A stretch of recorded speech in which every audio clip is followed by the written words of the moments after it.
जय हिंद। आज से हम लोग साइंस का कुछ वन लिनियर क्वेश्चन फॉर्मेट में देखेंगे जो बिहार एसआई 68वीं BPSC, BSSC, civil court, ALP technician के लिए अति महत्वपूर्ण रहेगा, जो एक प्रकार का नोट्स है।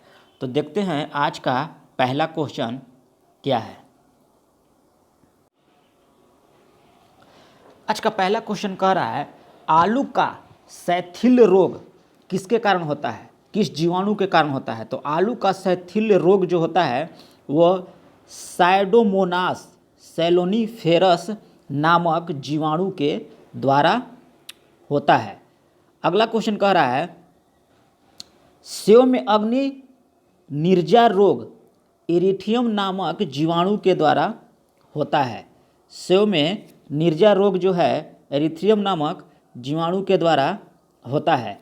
अगला क्वेश्चन कह रहा है कि शैवाल के जननांग प्रायः एक कोशिकीय होता है और निषेचन के बाद कोई भ्रूण नहीं बनता है। अगला क्वेश्चन कह रहा है कि शैवाल में 3 प्रकार के वर्णक पाए जाते हैं, लाल, हरा और भूरा।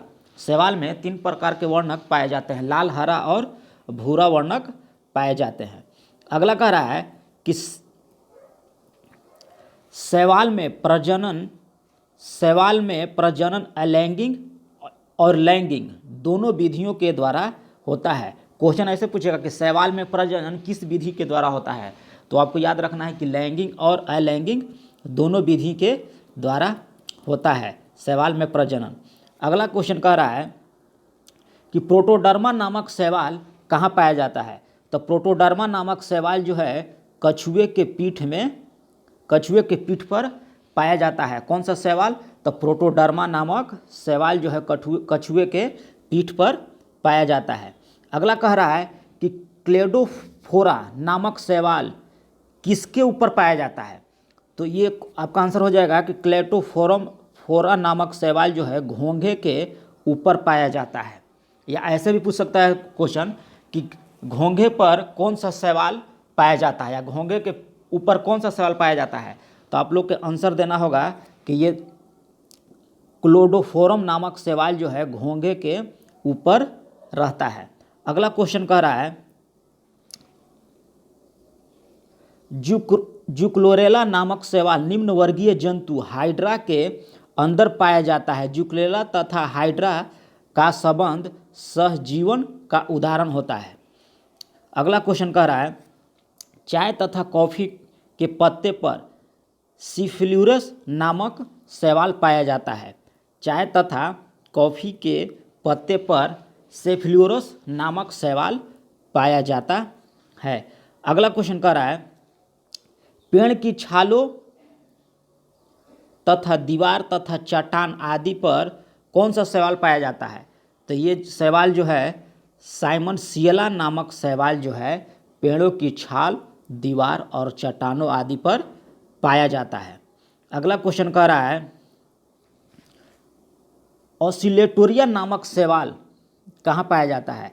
तो ऑसिलेटोरिया नामक शैवाल जो है मनुष्य एवं दूसरे जंतुओं की अतड़ियों में पाया जाता है। चाहे ऐसा भी क्वेश्चन कर सकता है कि मनुष्य के अतड़ियों में कौन सा शैवाल पाया जाता है। तो ये आंसर हो जाएगा ऑसिलेटोरिया नामक शैवाल। अगला है मोनेरा जगत में सभी प्रोकैरियोटिक जीव सम्मिलित किए जाते हैं। इस जगत के सभी जीव सूक्ष्म तथा सरलतम होते हैं। कह रहा है क्वेश्चन कि मोनेरा जगत में सभी प्रोकैरियोटिक जीव जो हैं मोनेरा जगत में सम्मिलित किए जाते हैं। मोनेरा जगत के जीव जो होते हैं वह सूक्ष्म तथा सरलतम होते हैं। अगला क्वेश्चन कह रहा है कि साइनोबैक्टीरिया साधारणतः प्रकाश संश्लेषी जीवधारी होते हैं। इसे नीलहरी शैवाल के नाम से भी जाना जाता है। पूछेगा, ऐसे भी क्वेश्चन पूछ सकता है कि साइनोबैक्टीरिया को किस नाम से जाना जाता है। तो आप कहिएगा कि नीलहरी शैवाल के नाम से भी जाना जाता है साइनोबैक्टीरिया का। अगला क्वेश्चन है जीवाणु की खोज किसने किया था। तो जीवाणु की खोज लीवेनहॉक ने किया था। कब किया था? तो ये 1683 ईस्वी में किया था। और वह कहाँ का रहने वाला था वैज्ञानिक? तो ये हॉलैंड का वैज्ञानिक रहने वाला था जिसका नाम था लीवेनहॉक, और जीवाणु की खोज 1683 ईस्वी में किया था। अगला क्वेश्चन कह रहा है कि हैजा नामक रोग ब्रिब्रियो कॉलेरी नामक जीवाणु के द्वारा होता है। या क्वेश्चन ऐसे भी पूछ सकता है कि हैजा नामक जो रोग होता है वह किस जीवाणु से होता है? तो आंसर बताना होगा कि ब्रिब्रियो कॉलेरी नामक जीवाणु के द्वारा होता है। अगला क्वेश्चन कह रहा है डिप्थीरिया रोग किस जीवाणु से होता है? तो डिप्थीरिया रोग जो होता है वो होता है कैरिनोबैक्टीरियम डिप्थीरिया नामक जीवाणु के द्वारा होता है। अगला क्वेश्चन कर रहा है कि लाल सागर का लाल रंग किस बैक्टीरिया के द्वारा होता है? तो लाल सागर का लाल रंग जो होता है ट्राइकोडेसिथियम एरिथ्रियम नामक साइनोबैक्टीरिया के द्वारा होता है, के कारण दिखाई देता है। अगला क्वेश्चन है कि प्रोटिस्टा जगत में जल में रहने वाले एक कोशिकीय सुकेंद्रित सूक्ष्म जीव आते हैं। या ऐसे भी क्वेश्चन करेगा कि प्रोटिस्टा जगत में कैसे जीव आते हैं? तो आंसर देना होगा कि एक कोशिकीय सुकेंद्रित सूक्ष्म जीव आते हैं। अगला क्वेश्चन कह रहा है कि एस्पिजर्लिस म्यूकर तथा साइनोमाइबीज नामक कवक साइट्रिक अम्ल का निर्माण करते हैं। अगला क्वेश्चन कह रहा है कि एस्पिजर्लिस ग्लोमाइसिस नामक पेनिसिलियम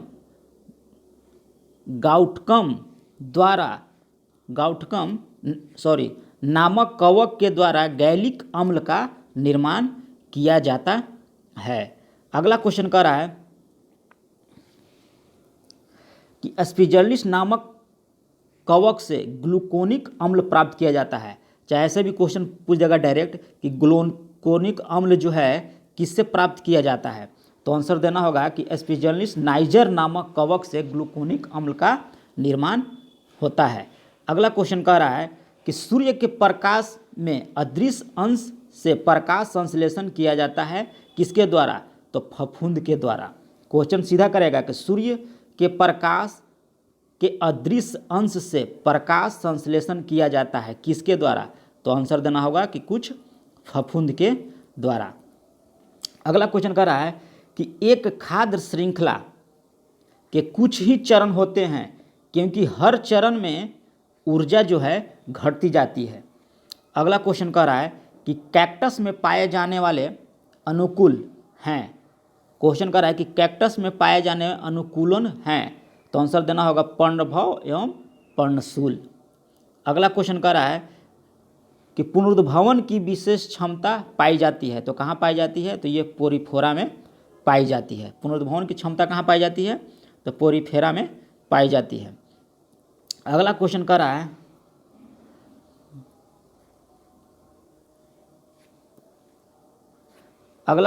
है कि आपतन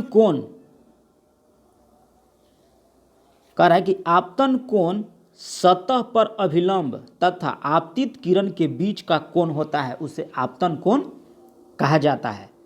अगला क्वेश्चन कह रहा है कि प्रतिवर्ती धारा में धारा की दिशा और धारा का मान दोनों बदलता है। या ऐसे क्वेश्चन कर देगा कि प्रतिवर्ती धारा में क्या नहीं बदलता है या बदलता है?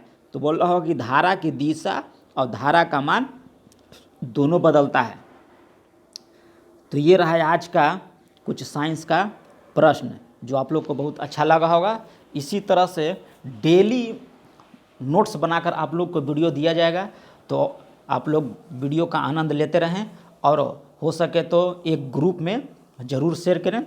तब तक के लिए धन्यवाद।